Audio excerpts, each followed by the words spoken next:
журнала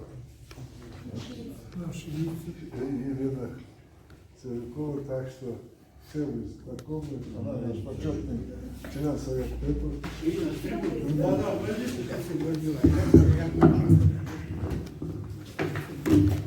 Вы знаете, с одной стороны, очень волнительно, когда столько мужчин. Хотела бы поздравить всех с наступающим Новым годом и сказать, зачем я приехала. Спасибо.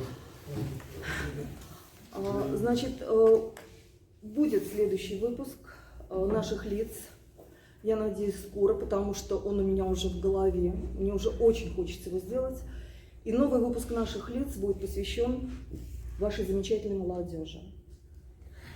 В этом выпуске я планирую рассказать о замечательных традициях воспитания молодежи, взять интервью, где, может быть, прозвучит тревога о том, что молодежь нынче вызывает иногда тревогу, да?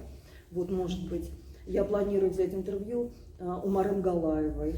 Может быть, вы посоветуете еще кого-то. Но мне кажется, Марем Галаева, которая создала лучшую школу в России, которая выпускала такую кузницу кадров, сделала ингушей, сейчас ее по всему миру прославляют ингушей. То есть не только образование там давалось прекрасное ингушское воспитание, и не только, они вообще влились вообще в мир, вот ее ученики просто как очень, очень хорошо.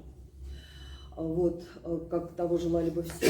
Вот, дальше, и дальше я расскажу непосредственно о молодых ребятах. То есть это будет как семейный фотоальбом, это будет срез как бы истории. Мы покажем, что сегодня вот эти молодые лица, до 30 лет нужны ребята. И вот я приехала к вам, вы представители, вы Совет ТЭПов, вы представляете ТЭПы.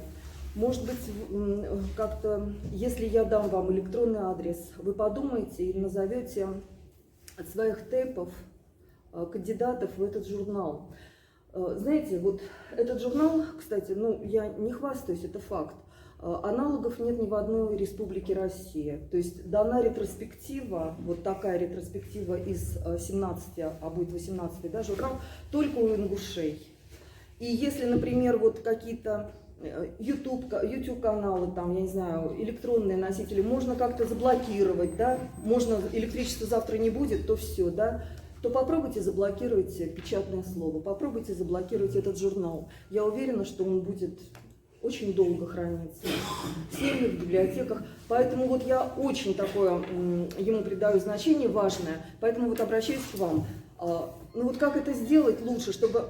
Я знаю, что все ваши дети достойны того, чтобы войти в этот журнал. Но нужны ребята, которые вот действительно чем-то отличаются, чем-то выдающиеся, чтобы показать всему миру. Вот смотрите, это ингушская молодежь, вот ее лица, вот она какая, и даже не пытайтесь.